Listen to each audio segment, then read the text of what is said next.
jala yaada tokko ajandaa tokko hoggaa dubbannu gamanaan deemi bitaanis deemi dhimma sabaa irratti haasofna. Maal jechuu barbaadina of kolchaa lafeewwan koo kan jechuu barbaadu dhimma saba kana haara galfachiisuu irratti.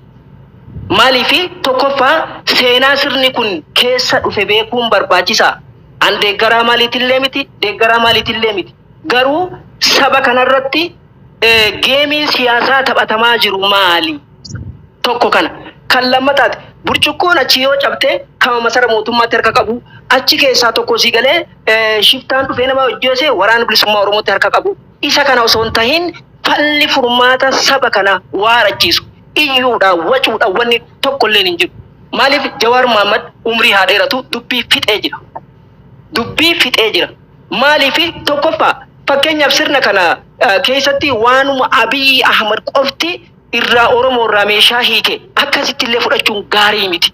Sirni TPLF irraa kaasee impaayera biyyattii kanaa seenaan isii tokkoffaa mana tokko keessatti dhiirotiyya. Yoo nuti wal dhabne ilmaan mana tokko keessaatu amala isaanii sirreessuudhaaf yeroo hangam akka namatti fudhatu tokko tilmaamu.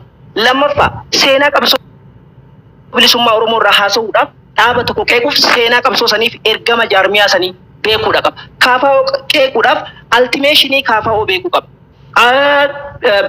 Badhaadhina yookiin bilisiginnaa jettan qeequudhaaf eessa galmi isaanii booddeen isaanii kan jedhu beekuu qabna. Seenaan kaleessa OPDO achitti dhaabbatti. Takka kan waraana bilisummaa Oromoo eenyuuf bahee kaayyoo sana beekuu nu barbaachisa. Gidduutti kan dhumu kanaaf ammoo falli maali? Tokkoffaa akka sooshaal miidiyaatti maal hojjechuu qabna waan saba kana mataa walitti qabuu danda'u. Anaaf Jawaar jechuun Ahmadima. Isinuma asirraa jiru kana. Abiy jechuun anaaf dhaloota kana. Marroo jechuun anaaf dhaloota kana. Kanaaf maal jechuu barbaadeeti? Qaawa eenyutti banaa jirraa? Waan ajjeechaaf gidiraa gartee haara galfii uummata keenyaa ta'uu irratti yoo haasoyne irra wayyaa lafeewwan koo.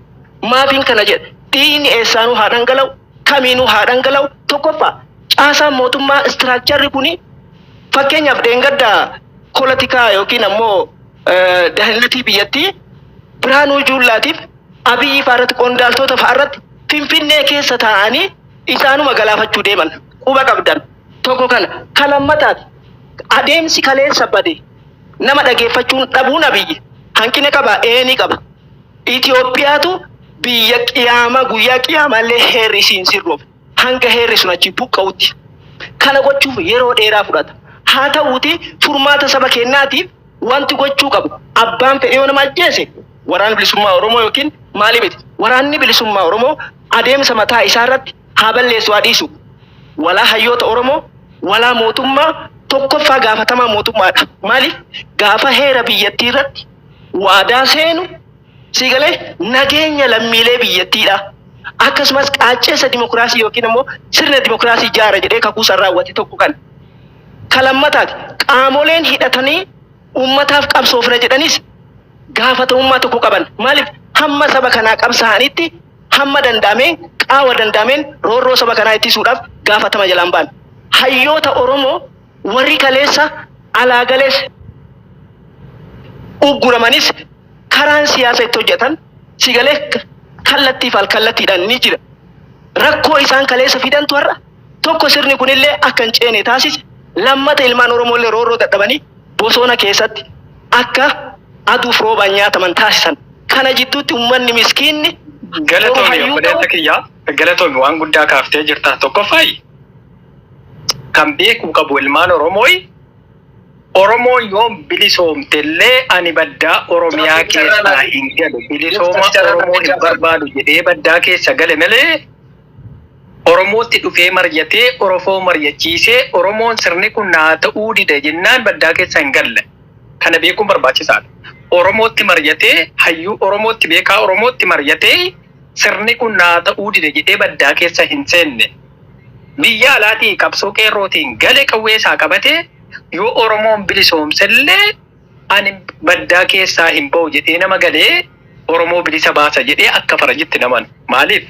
Bilisooma Oromoo hin barbaadu jechaadha. Namni kun eenyu itti gaafachuun barbaachisaadha. Gaafa mootii koo sakandii soddomannaa fi haa xumuradhu ulfaatu afaan gammatiisi qabee maal jechuu barbaadeeti an. Amma fakkeenyaaf yeroo baay'ee yeroo ijoolleen keenya ture waa dubbatan hedduun dhagaa. Maaliif hin jedhe beektaa? Gaafa quba namatti qabdu obboleessa kiyya.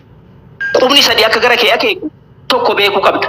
Kalammataati seenammaan biyya azaabaa tana gartaa Itoophiyaa biyya jedhanii biyya tanaa sii galee nama ana jedhee ija nyaateetu jijjiira. Maaliif jennaan eessarraa Itoophiyaan ijaaramte? Sii galee heerri isii hidda amantii gadi qabaachuun jibba saba kanarratti qabaachuun isaan kana buqqisuudhaaf akka nama ooyiruu haarawa qotee sii galee gaalgalee bilcheessee callaa facaasee oomisha san teestifaay godhutti sirna sana gadi dhaabu. Tokkoffaa Oromoon sirna isaa ganamatti deebi'u. Kana gochuudhaaf ani gaheen kiyya maalii? Jawaariin arrabsoo yookiin marroo arrabsuun duratti Abiyyiin arrabsuu duratti gaheen koo maali? Gaheen koo maali?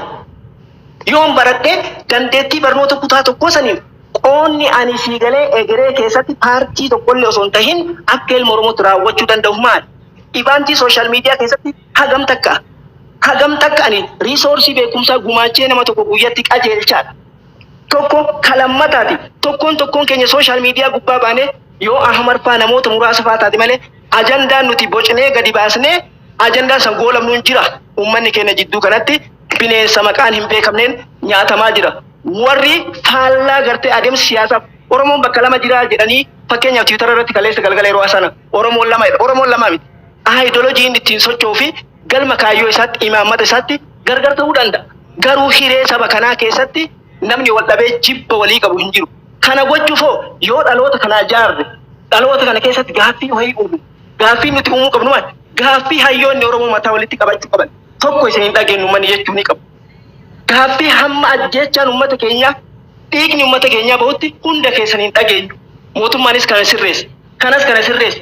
Qaama jidduu kana seenee kaartaa taphataa jiru. Kan mootummaan teessoo irra jiru quban qabne. Gartaa kanas beekuu qabna. Waraanni sunis maaf tarkaanfii fudhanne waraanni bilisummaa Oromoo namoonni waraanni bilisummaa Oromoo keekan jiru. Never. Adeemsa mataa isaa qaba martu. Kanaaf wal abaaruu dhiifnee akkaataa itti qaawa diina keenya afaan Oromoo dubbatan hundi Oromoo miti. Kana sirriitti beekuu qabna. Nu keessa taa'anii ilmaan abbaa wal nyaachissaa jiru. Kana jira xumuratti. Siigalee Oromoon ofii isaatii wal saqaalee nuka wal jala xaragee wal saamee wal jazbeessee mana wal dachaaseera. Kun ammoo itti fufuu deema ganaa namni walii booyuu dhabama. Amma obboleessi keenya jalqabaree fi karaa Baqqalaa Garbaa karaa qawweetitti jedhee murteessee jiraa jira. Baqqalaan maaliif Itoophiyaa taa'ee qawwee murteessuu dhabee Ameerikaa taa'ee qawwee murteessa? Dogoggora guddaadha kun. Yoo dhugaa walitti himne biyya keessa taa'ee uummata kaasee hidhachiisuu qaba lubbuu isaallee kennee malee dhaqee Minisootatti ta'uufiitii koola. Eebalootillee akkasii Jawaaratillee borkoottuu qawwee malee falli hin jiru jedhi akkamitti kun akkamitti uummata ijoollee miskiinaan isin deemaa du'a nuti Awuroopaaf Ameerikaatti koola galtummaa gaafannee miidiyaa qofaan isinii qabsoofna. Kuni sirrii miti. Akka nama tokkootitti ani yaada kanan fudhadhu. Fakkeenyaaf biyya keessa taa'ee osoo inni jedhu biyya keessa taa'ee akka kaleessa malee uummata kanaaf aarsaa kafale. Aarsaa yoo kafale rakkoon qabu. Garuu ta'uufiitii koola galtummaa gaafatanii qawwee malee falli hin jiru. Uummata nagaatiif sirrii miti seenaa qabsoo isaallee jalaa balleessanii amanaan.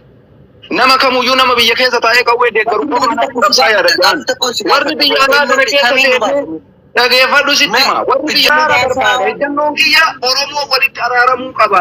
Ijoolleen Oromoo walitti amma eenyu jala hiriiree faannoo dha'uu haa qabu eenyu jala hiriireeti.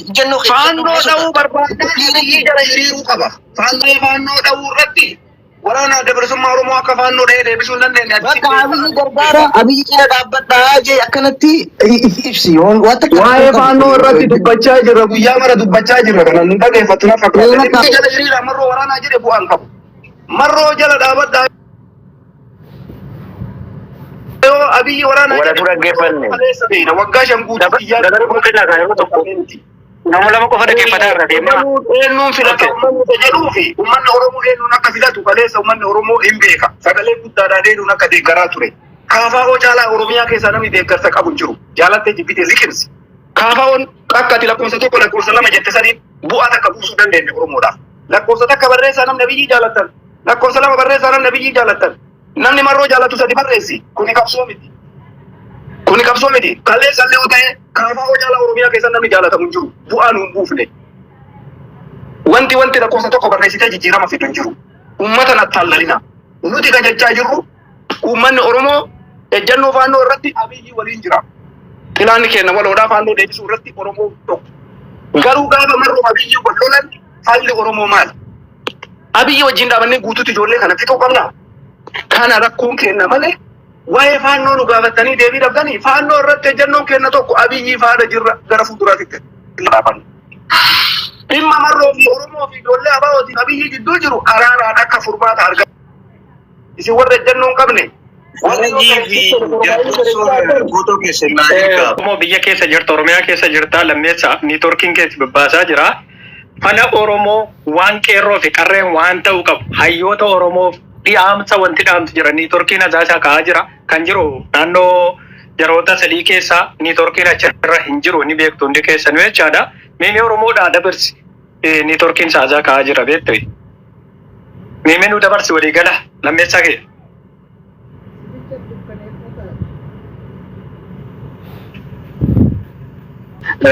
Yaada bareeda waan gaarii irra jirtanii akkanatti mariin namni walitti dhufee mari'achuun baay'ee gaariidha. Ani asirratti gaafiin Muniir irraa qabame gaafii xiqqoo takka. Nagamami sagaleen? Gurbaa gaafadhu amma carraan inni bosona keessa irraa dabarsaa jira keenya wal dhaqqabna. Isa gaafadhu. Nama bosona jiru amma. Gurbaa kana gurbaatti deebina gurbaa nama turkii waa rakkisaa dhufu. Laala ni dhagaa si dhagaa jiraate amma ajandaa biraa keessa waan seennuuf carraa gurbaaf akka inni kiyya guyyoo walumaan asiin jirra gurbaan kun lolaa jira achumarraa waan nu dabarsuusan. Amma yoo ajandaa biraa keessa seennaati isa gaafadhu amma turkiin isaa adiidha dabarsiif. Okay hanga obbo Lambii Kabbada nuti firraa kaasiitii amma turkiin kee diimaan garsiisu yaada dabarsuu ni dandeessa.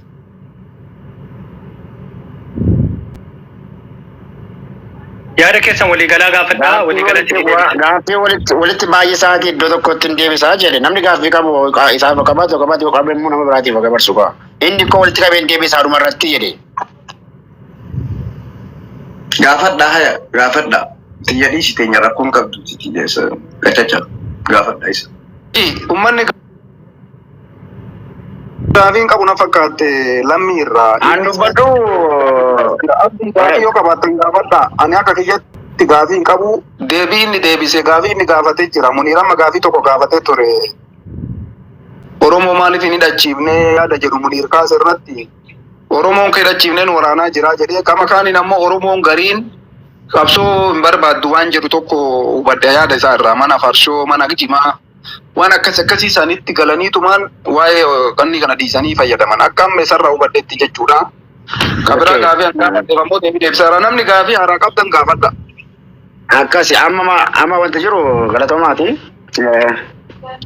Amma gaaftu mucaa kana affeereetu gaaffii gaafadhaa jennee gaaffii gaafataa jirra jechuudha. Gaaffii gaafannee gaafa jennee kaanu deebiin nuu kenne irratti hin quufnaa itti amanna yoo ta'e gaaffii gaafannee deebiin nuu kenne fudhachuudha. Hayi sitti namannu jennee yoo immoo sammuun keenya nu fudhachuu barbaade wama barbaanne qofa wama sammuun kan keenya niyyate qofa isarraa eegna yoo ta'e kun sirrii miti of sirreessuu qabna. Sanuun darbarree gaaf deebiin deebisu immoo intini daaloogii keessa gallee deebinee kirikiriidhaan isaanii falmuun gaariidatti fakkaanne inni waan beekurraa sitti maa jira waan biyya keessa jirurraa isa beeka jedhee inni jira ani biyya keessa jira inni biyya keessa jira inni dirree waraanaa jira an mana koon jira mana bakka nageenyaan jira jechuudha bakka gaariin jira jecha so waan biyya keessatti jiru asalmi waan jedhe gaafa sana fudhachuudha malee deebinee ittiin daaloogii gochuun barbaachisu. Karaa biraatiin amma wanni tokko jira. Nuti ilmaanuma abaarsaa ta'u jirri kana nu beeku. Uummanni kanan beeka jechuudha. Har'a jirri kun eessa deemaa jiru? Waan sidibu himee miidiyaa isaanii galaa laala.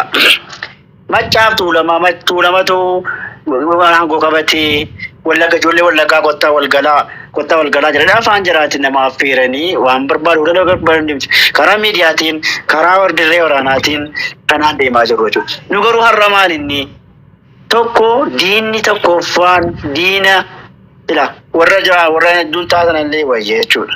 waliin argu. Jara kanaan abada waggaa baay'ees nu bitanii, waggaa baay'ees nu dhiitanii, nu hiranii fixanii jechuu keessa keenya nyaatanii beekuu keessa jiru. Isaan nu kabajannee ammannee teenya isaan achitti namni tokko nama tokko biyya isaanii keessa namni keenya jiru jechuudha. Ni uummata keenya Oromoo irraa illee qaama jaraataa illee achitti gadaa jedhanii achitti hirmaachisaa jiru jechuudha. Gedal jedhaa jiru. Har'a maalinni amma Muniiriif wanta itti qabu anillee jechuudha. Anillee har'a jara kanaa jechuudha.